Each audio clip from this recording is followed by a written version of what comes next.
Bueno, en la clase de hoy vamos a hablar de la ley de Ampère.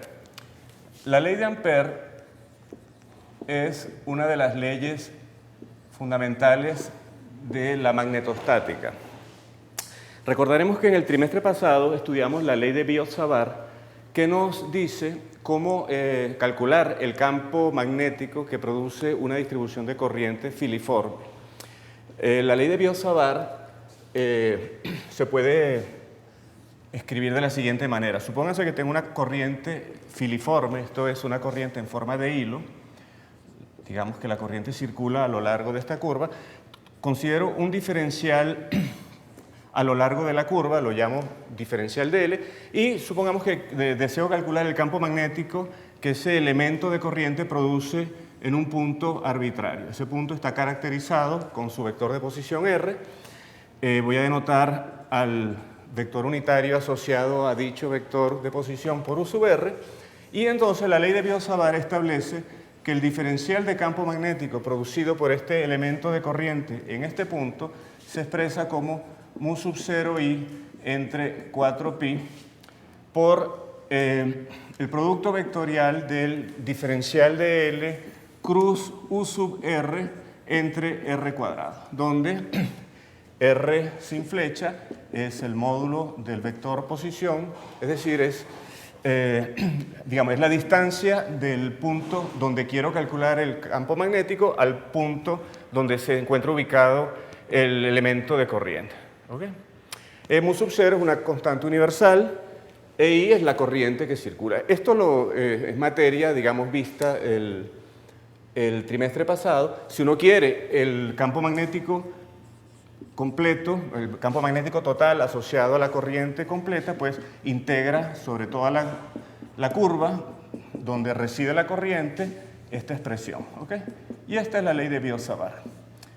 La ley de Biot-Savart entonces es el análogo magnético, el análogo magnetostático de la ley de Coulomb para la electrostática.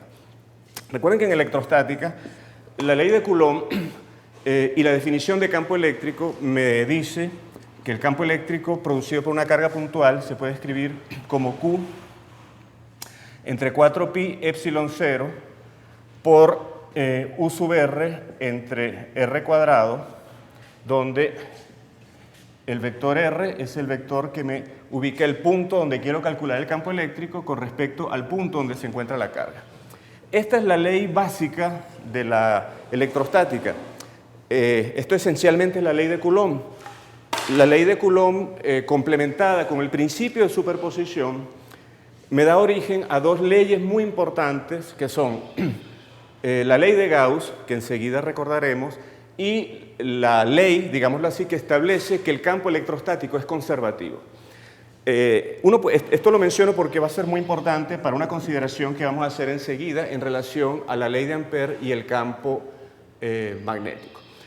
Decía pues que esta expresión que es esencialmente la ley de Coulomb más el principio de superposición equivalen, por eso la doble implicación, equivalen a conocer o a decir que el flujo del campo eléctrico a través de una superficie cerrada es igual a la carga encerrada en dicha superficie dividida por epsilon 0 y a establecer que el campo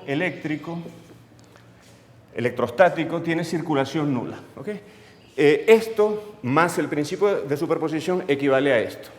La razón matemática de fondo es la siguiente. Se puede probar en matemáticas, aunque no lo vamos a hacer aquí porque está un poco fuera de la mira de este curso, se puede probar que si uno tiene un campo vectorial, conocer un campo vectorial equivale a conocer el flujo de ese campo vectorial a través de toda superficie cerrada y conocer la circulación de ese campo vectorial a través de cualquier curva cerrada. ¿Okay? Recuerden que en esta expresión viene acompañada por la siguiente construcción. Aquí tengo una superficie, esto es un diferencial de superficie. Entonces, la ley de Gauss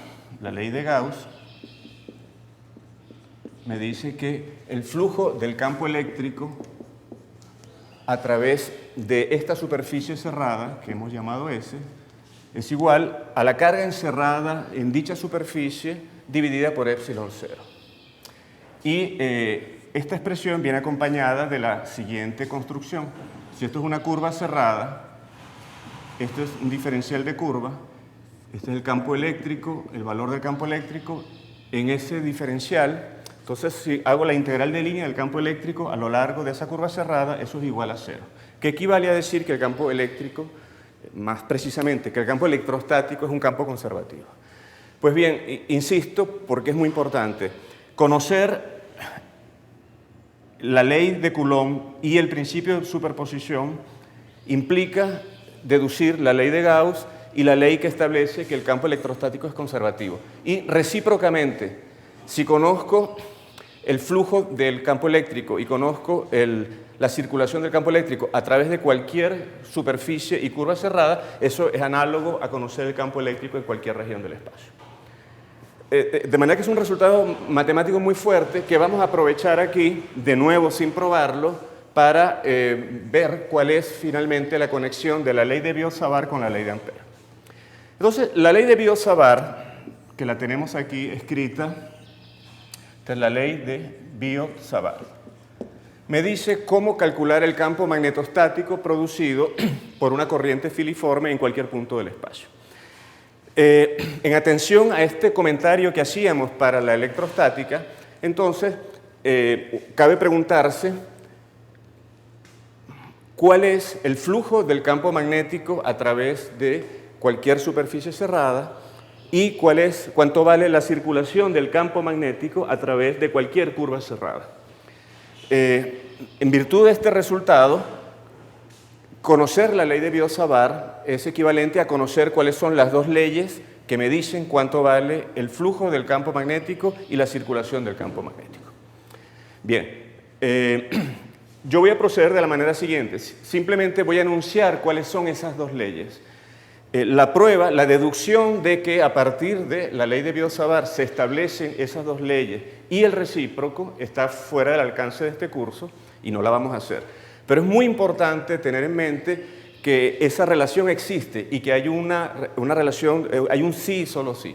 La ley de Biot-Savart equivale a la ley de Ampère, que enseguida la voy a establecer, más la ley que me dice cuánto vale el flujo del campo magnético. Y recíprocamente, la ley de Ampère y la ley que me dice cuánto vale el flujo de campo magnético me permiten reconstruir la ley de Biot-Savart.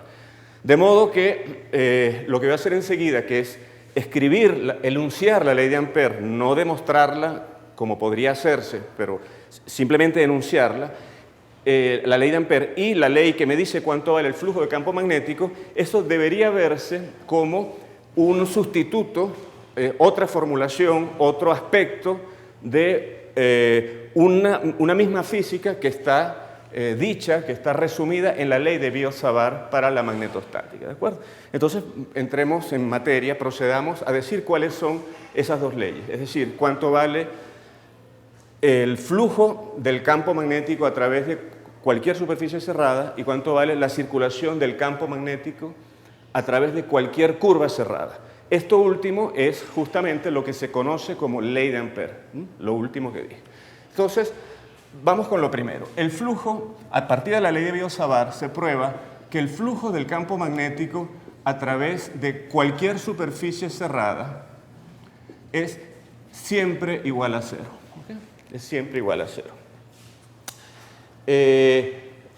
Si comparamos con la ley de Gauss, entonces esta ley que se obtiene a partir de la ley de Biot-Savart, insisto, lo que nos está diciendo es que no existen cargas magnéticas, o como se denomina habitualmente en la jerga física, no hay monopolos magnéticos.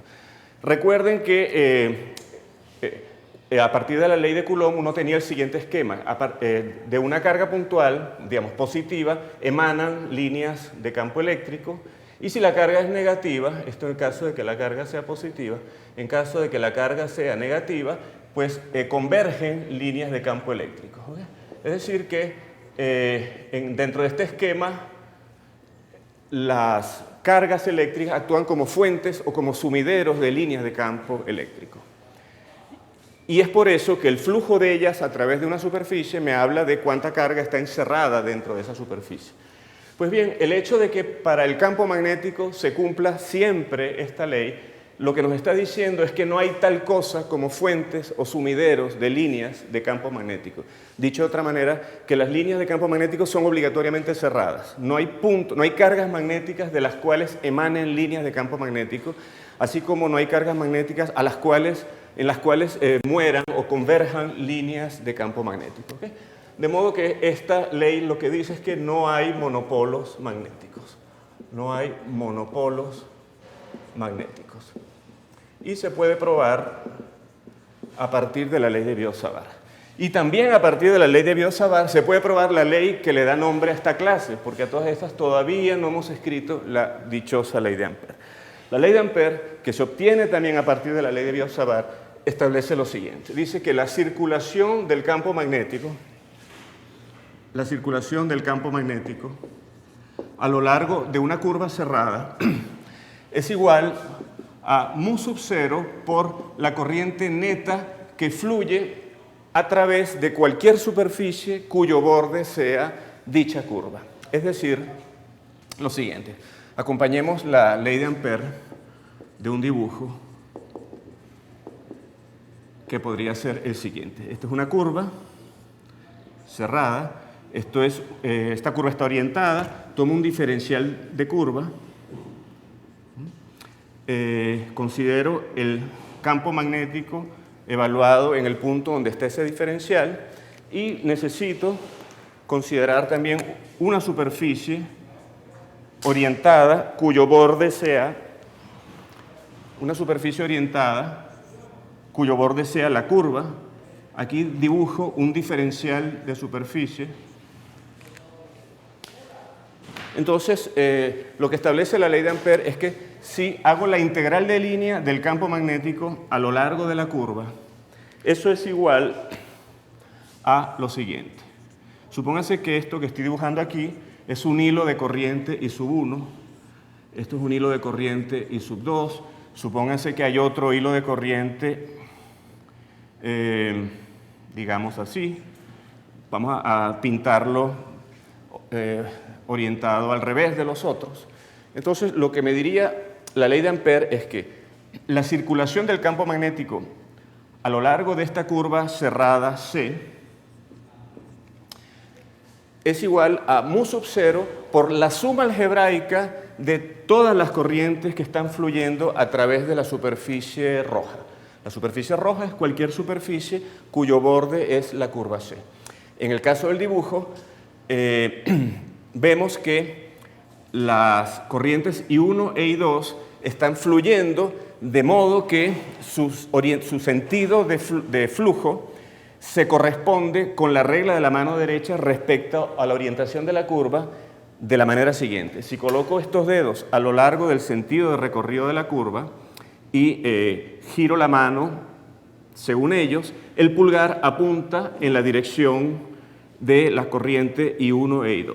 Entonces, cada vez que una corriente esté fluyendo a través de la superficie, de modo tal que se relacione con el sentido de recorrido de la curva, como se relacionan el pulgar y los dedos largos de la mano derecha, esas corrientes contribuirán de manera positiva a la corriente neta.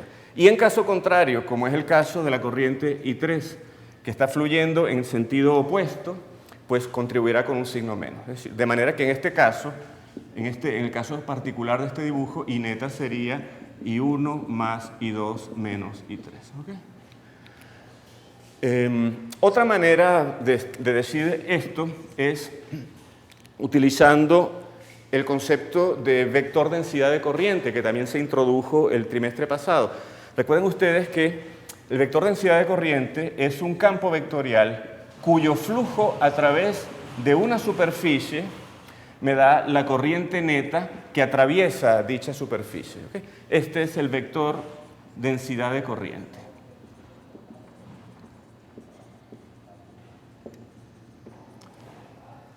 Entonces, otra manera de decir cuál es la corriente neta que fluye a través de esta superficie es a partir de esta relación.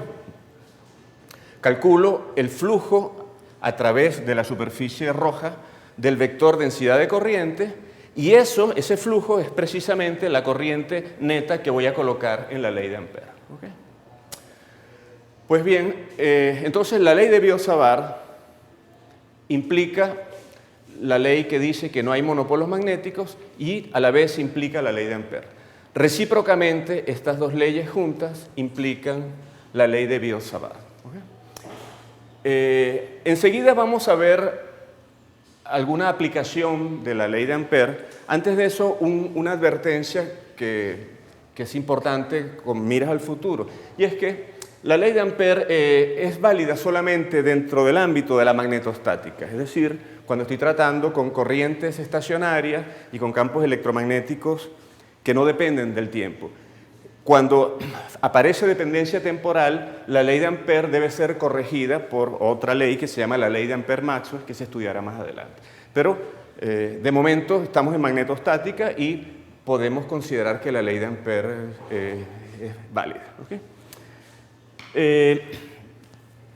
Si bien no vamos a probar la ley de Ampère, no vamos a deducirla a partir de la ley de Biot-Savart, sí podríamos al menos ilustrar que se verifica para un caso sencillo. Eso es lo que voy a hacer a continuación. La distribución de corriente más sencilla que uno podría visualizar, ya ustedes la estudiaron seguramente el trimestre pasado, y corresponde a una corriente filiforme recta. ¿Okay? Considera una corriente que viaja por un hilo recto. A partir de la ley de Biot-Savart se puede calcular cuánto vale el campo magnético. No voy a hacer la cuenta, simplemente voy a escribir el resultado. El campo magnético en un punto cualquiera se escribe de la manera siguiente. El campo magnético es mu sub 0 por I entre 2pi R por U sub phi. Y pinté el círculo por lo siguiente. R representa la distancia al hilo.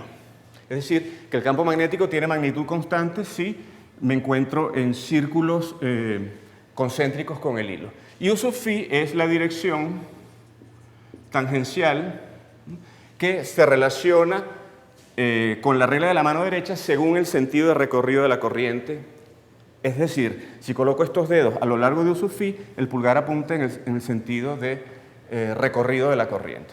Entonces, el campo magnético en este punto, vamos a pintarlo de rojo, el campo magnético en este punto tiene esta dirección y sentido, y su magnitud es mu sub 0i entre 2pi r. Eso es una cuenta muy sencilla que seguramente ustedes resolvieron el trimestre pasado. Pues bien, lo que voy a hacer es verificar que al menos para este caso simple se satisface la ley de Ampère. Es decir, voy a probar que el miembro izquierdo es igual al miembro derecho.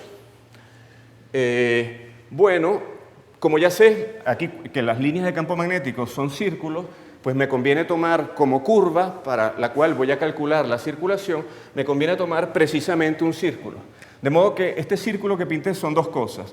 Es una línea de campo magnético y a la par va a ser un diferencial, va a ser una curva C a lo largo de la cual voy a calcular la circulación. Entonces pinto el diferencial de L y procedo a calcular el miembro izquierdo de la ley de Ampère. ¿Okay?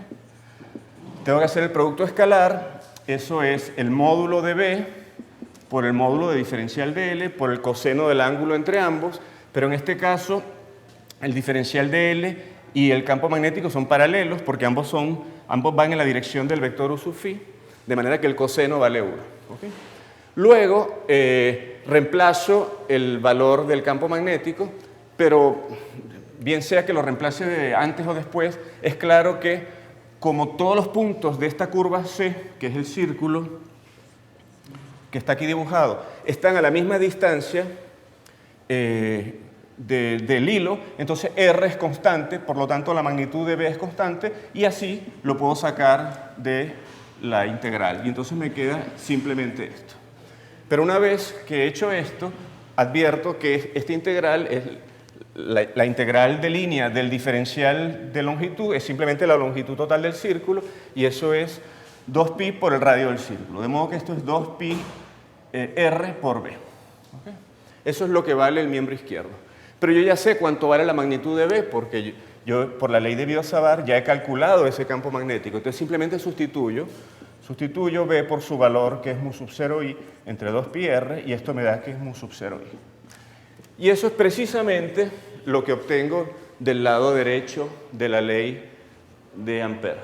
Es mu sub 0i en este caso, y coincide con I neta, es toda la corriente que fluye a través de una superficie con bordes en el círculo. De manera que, si bien esto no constituye una demostración de la ley de Biot-Savart, bueno, nos permite dos cosas. Por una parte, digamos, advertir que al menos en este caso connotado se verifica, y por otra parte nos va introduciendo digamos, en la matemática, cómo es la carpintería, digamos, que hay que manejar a la hora de utilizar la ley de Ampère para resolver un problema de magnetostática. ¿Okay?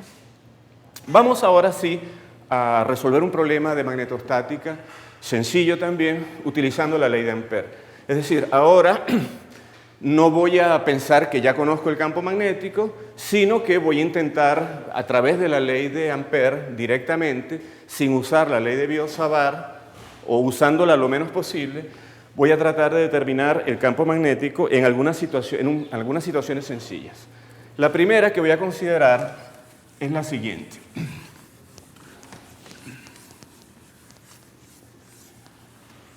Supónganse ustedes que tengo esta distribución de corriente. Tengo un cilindro de radio dado, digamos A, y en el interior de ese cilindro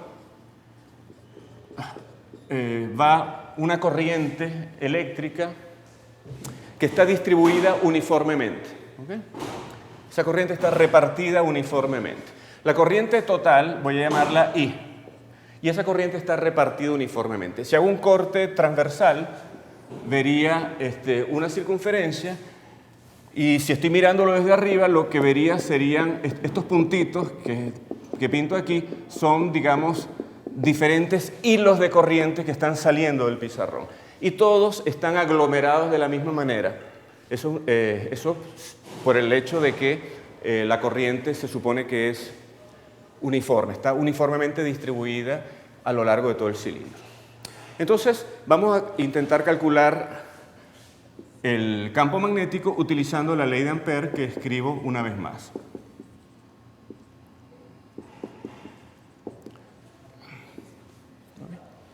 Bueno, lo primero que necesito es averiguar cómo es la geometría de las líneas de campo magnético. En este caso puedo proceder de la manera siguiente. En el corte transversal, que dibujo una vez más, en el corte transversal, permítame considerar, si este es el centro, permítanme considerar dos puntos simétricos con respecto al centro. Este es el punto 1 y este es el punto 2. Por el punto 1 irá uno de estos hilos de corriente, y por el punto 2 va un hilo de corriente idéntico, fluyendo hacia afuera del pizarrón. Entonces, si yo quiero calcular el campo magnético en este punto, pues usando la ley de Biot-Savart, como esto es un hilo recto, voy a tener que la contribución de este hilo en este punto va a ser perpendicular a esta línea e irá en esta dirección. Para este segundo hilo voy a tener una construcción similar. Ahora la flecha que me representa el campo magnético asociado al hilo 2 está dibujada aquí. Esta es entonces la contribución del hilo 1 y esta es la contribución del hilo 2. Naturalmente, ambas contribuciones son simétricas con respecto a la horizontal. Cuando las superponga, cuando las sume, voy a obtener la resultante, B1 más B2, la resultante es esta flecha, está orientada de manera que es perpendicular a el radio que trazaría desde este punto hasta este punto. ¿Okay? Desde el centro del cilindro hasta el punto donde estoy calculando el campo magnético, ¿no? La resultante es perpendicular. Bueno, pero justamente esa construcción que hice para este par de puntos la puedo hacer para cualquier par de puntos 1 y 2 que estén dispuestos simétricamente. Entonces, repitiendo el mismo argumento, voy a encontrar que cuando superponga todos los hilos que configuran el cilindro de corriente, la suma de las contribuciones a pares van a ser siempre flechas que están colocadas en la dirección horizontal. Es decir que para este punto P, el campo magnético que produce todo el cilindro va a ir en esta dirección. Pero si yo roto esto, voy a obtener que para otro punto, digamos Q, el campo magnético va a ser perpendicular a esta nueva línea punteada.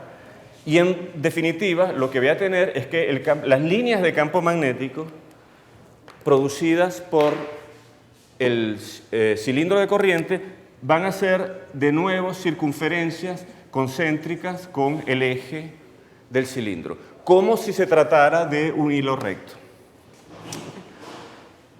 Si pensamos un minuto, nos daremos cuenta de que esta construcción en realidad no necesitaba que el punto donde estoy calculando el campo se encuentre fuera del cilindro. La construcción es idéntica si la hago para un punto aquí.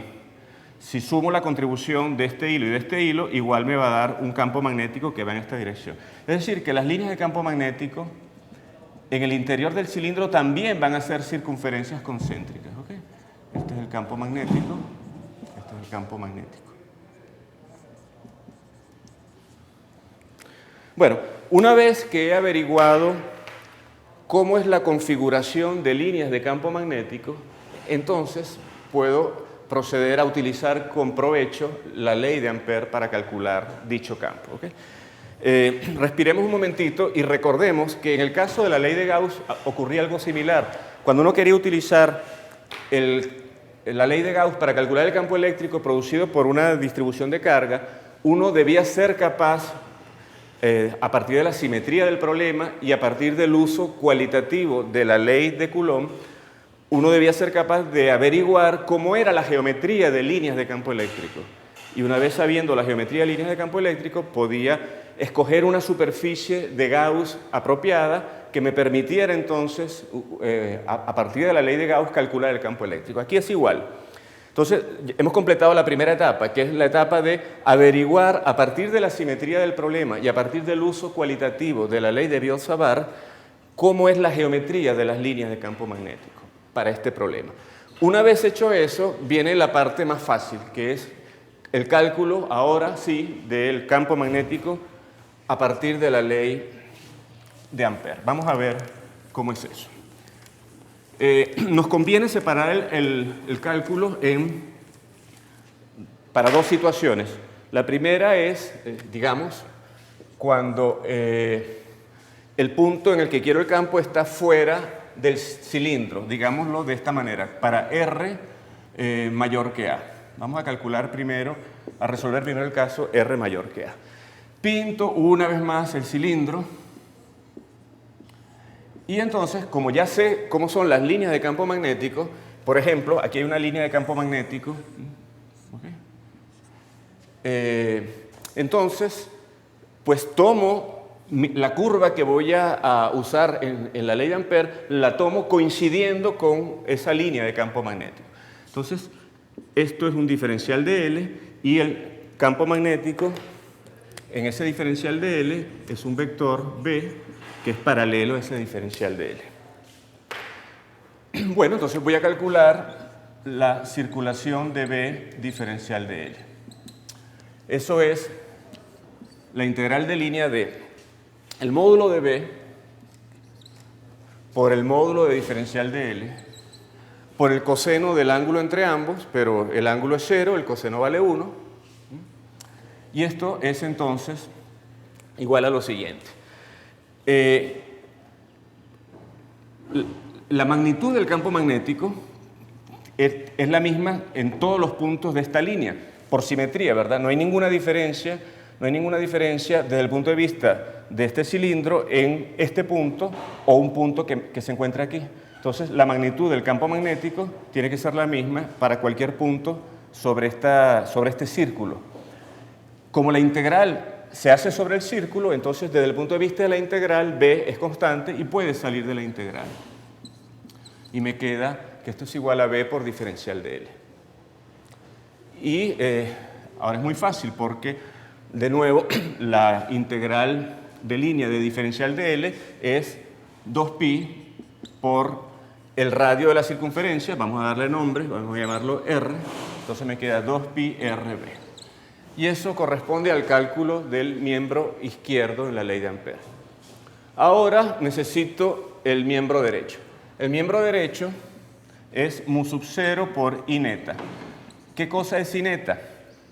Bueno, según el enunciado que dimos de la ley de Ampère, yo debía tomar una superficie cuyo borde fuera la curva que he considerado. La curva que he considerado es este círculo, entonces una superficie apropiada es esta circunferencia que estoy pintando, rayando en rojo en este momento. ¿Okay?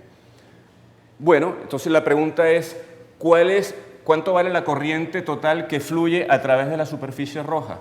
La corriente total es toda la corriente que está viajando por el cilindro. Y esa corriente total que está viajando por el cilindro se llama I, de manera que esto es mu sub 0 por I.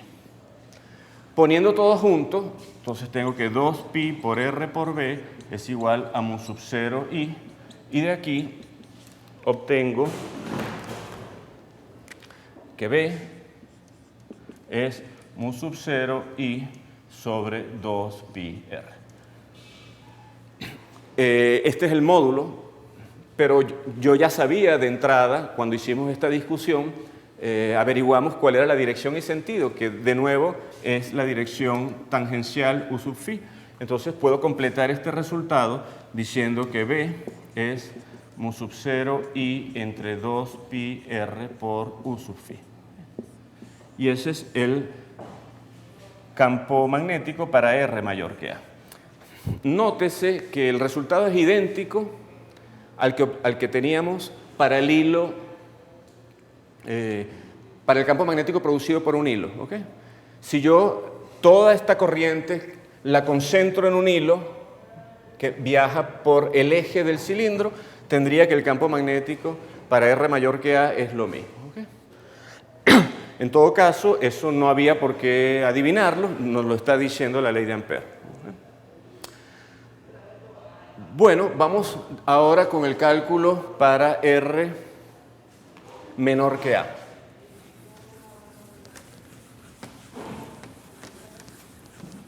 En ese caso,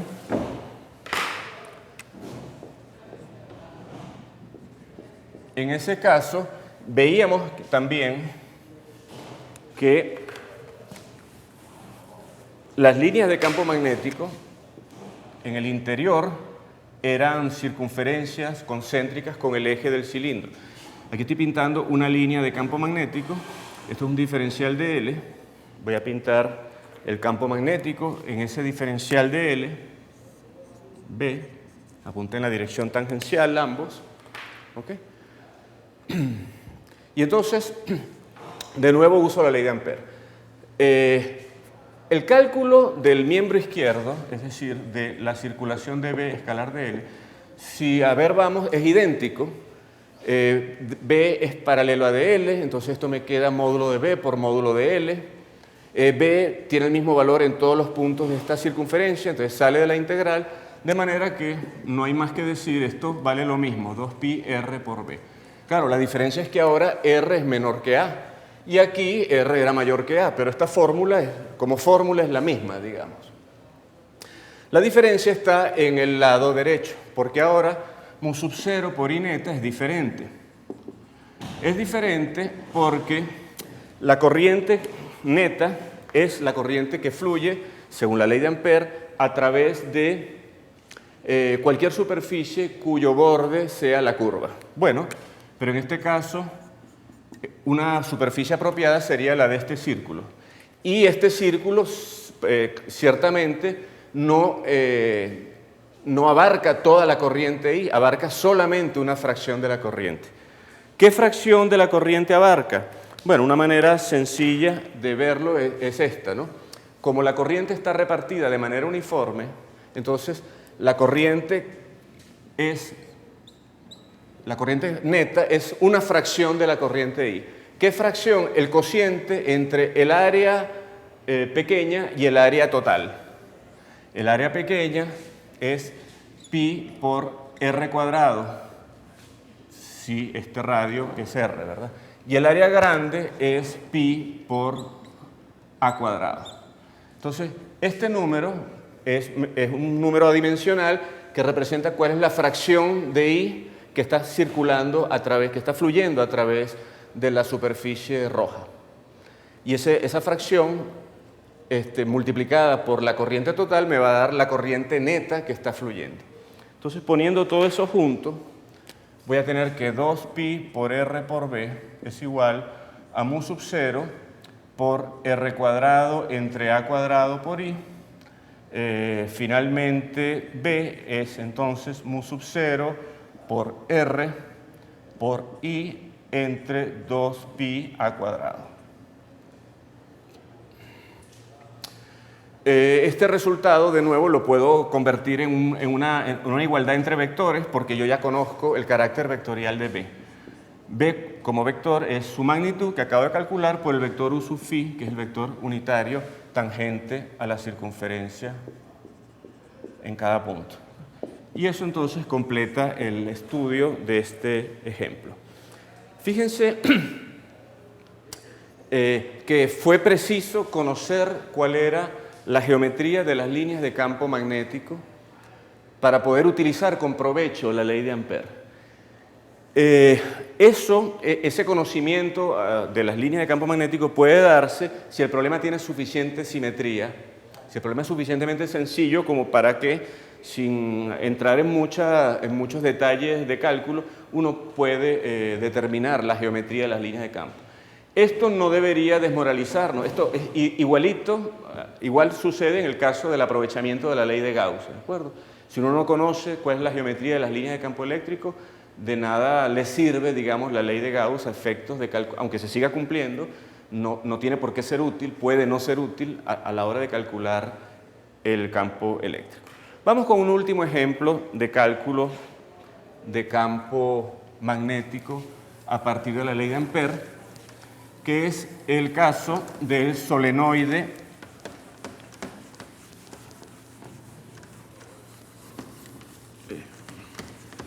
por el que circula una corriente I. ¿Okay? Supónganse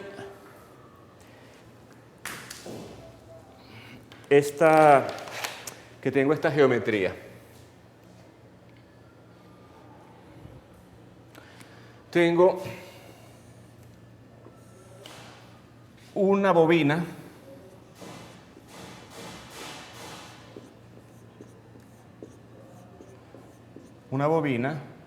constituida por un número enorme de espiras enrolladas a lo largo de un cilindro. Ese cilindro se extiende indefinidamente a lo largo de su eje, es un cilindro infinito. Por cada una de las vueltas que constituyen la bobina circula una corriente I, ¿okay? Y el número de vueltas por unidad de longitud es n. Número de vueltas por unidad de longitud es un dato del problema también. Entonces, tengo este solenoide por el que circula una corriente I, caracterizado por la variable n, que indica cuántas vueltas por unidad de longitud tengo, y deseo calcular el campo magnético. ¿Okay? Bien, aquí vamos a argumentar, digamos, sin detenernos demasiado, vamos a argumentar que el campo magnético, de manera sencilla, que el campo magnético en el exterior es cero. El argumento, que no es muy riguroso, pero es plausible, es más o menos de este estilo. Recuerden que cuando tengo una espira por la que circula una corriente I, las líneas de campo magnético tienen una geometría que es más o menos como la que muestro aquí. ¿Okay? Estas son las líneas de campo magnético producidas por una espira de corriente circular por la que circula una corriente I. Si yo, en lugar de una espira, pongo varias espiras, un número finito de espiras, el resultado es algo así como esto. Por el eje del arreglo siempre va una línea de campo magnético que es paralela al eje, pero luego en el interior hay una zona, una pequeña zona en torno al centro en el que con una aproximación relativamente decente puedo considerar que las líneas de campo magnético son relativamente paralelas al eje de la bobina. ¿Okay? Mientras más cerca esté del centro, tanto porque estoy alejado de los extremos como porque estoy próximo al eje del cilindro, mejor será esa aproximación. A medida que me alejo, empiezo a ver cómo se comban las líneas de campo magnético. ¿Okay? Bien, pero si esta situación la extremo y considero un solenoide infinito como el que queremos estudiar en este ejemplo, entonces lo que voy a tener es que las líneas de campo magnético en el interior van a ser prácticamente paralelas y van a estar atrapadas completamente dentro del arreglo y solamente al salir en infinito es que se pueden cerrar. Solamente al salir en el infinito espacial es que se pueden cerrar y volver a ingresar. Es algo así como si tuviera, como si esto fuera un haz de espigas y el aro al irlo estirando, aquí tenía un montón de aros comprimidos y al irlos estirando lo que voy haciendo es comprimiendo todas las espigas de trigo hasta que finalmente me quedan todas metidas dentro de los aros. ¿Okay? Esto no demuestra nada, simplemente estoy diciéndoles cuál es la geometría de las líneas de campo magnético que uno podría obtener si estudiase con detenimiento la ley de Biot-Savart, pero justamente eso es lo que no queremos hacer. Queremos usar un método rápido y práctico para calcular el campo magnético del solenoide. Entonces vamos a aceptar que la geometría de las líneas de campo magnético es como hemos estudiado cualitativamente a partir de estos dibujos, y entonces voy a suponer que el campo magnético en el interior del solenoide viaja en forma paralela al eje del solenoide y en el exterior es cero. ¿Okay? Vamos a dar por sentado que esa es la geometría de las líneas de campo magnético. Bien, a partir de eso y de la ley de Ampère, que escribo una vez más, veamos que es suficiente para calcular en una línea el valor del campo magnético en el interior.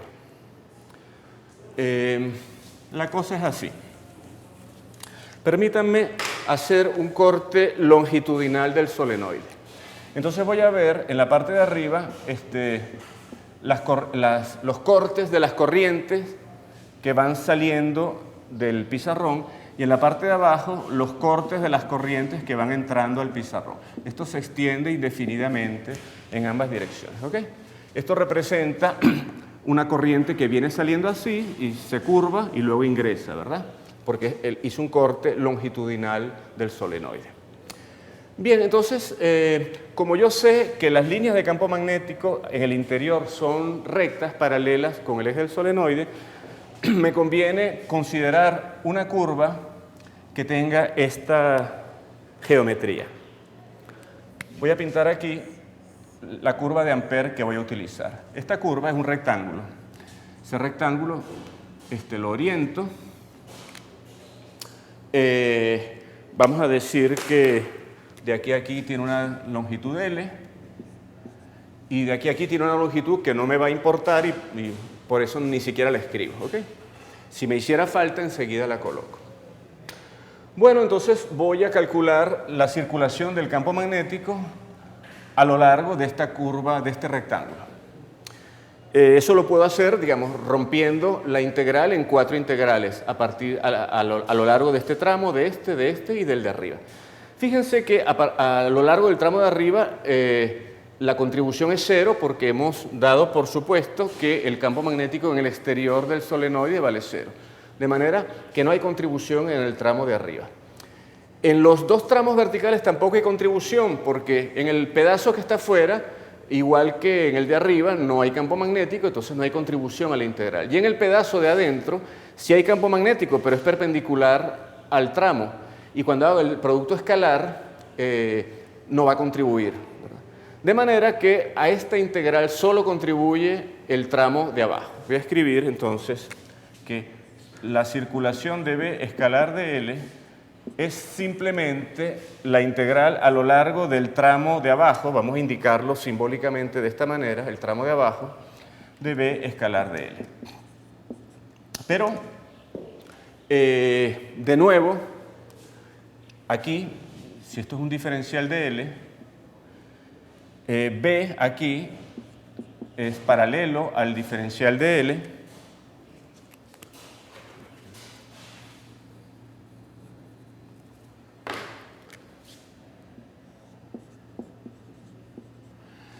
de manera que esto es simplemente el módulo de B por el módulo de diferencial de L por el coseno del ángulo entre ellos, que es 1. Una vez más, a lo largo de todo el tramo en el que voy a hacer la integral, el campo magnético tiene el mismo valor, porque me encuentro a la misma distancia, en todo ese tramo me encuentro a la misma distancia del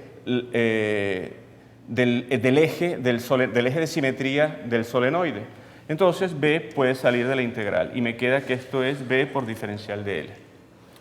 Y esto es simplemente B por la longitud del tramo en el que estoy integrando y esa longitud valía L. O sea que el miembro izquierdo es B por L.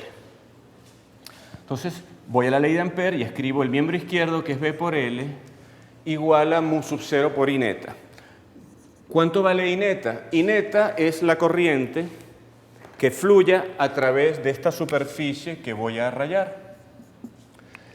Esa superficie que voy a rayar, que queda orientada saliendo del pizarrón. Entonces, la corriente que debe contar es la que corresponda a todos los puntitos que están encerrados dentro del rectángulo y todos cuentan como positivos porque todos están fluyendo en el sentido positivo de orientación del rectángulo.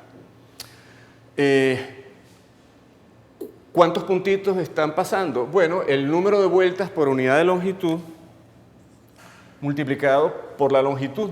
Este es el número de puntitos que caen dentro. ¿Y cuál es la corriente que va por cada uno de esos puntitos? Es I. Entonces,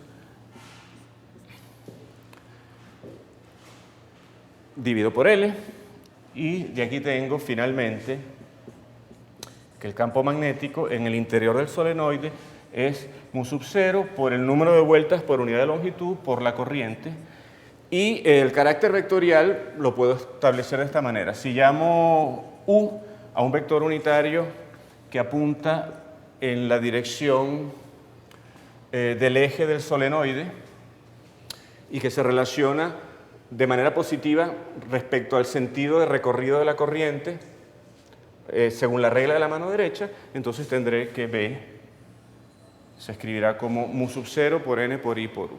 Y ese es entonces el campo magnético en el interior del solenoide. El campo magnético afuera es 0.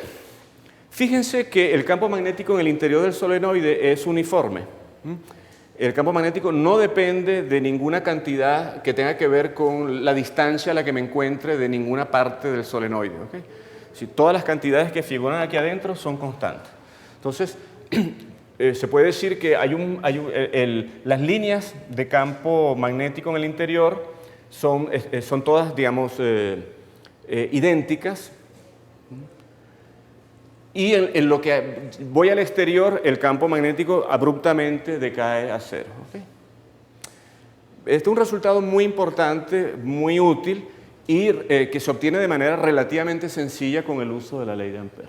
Hay otras con las cuales uno puede calcular el campo magnético, pero es hora de terminar la clase de hoy.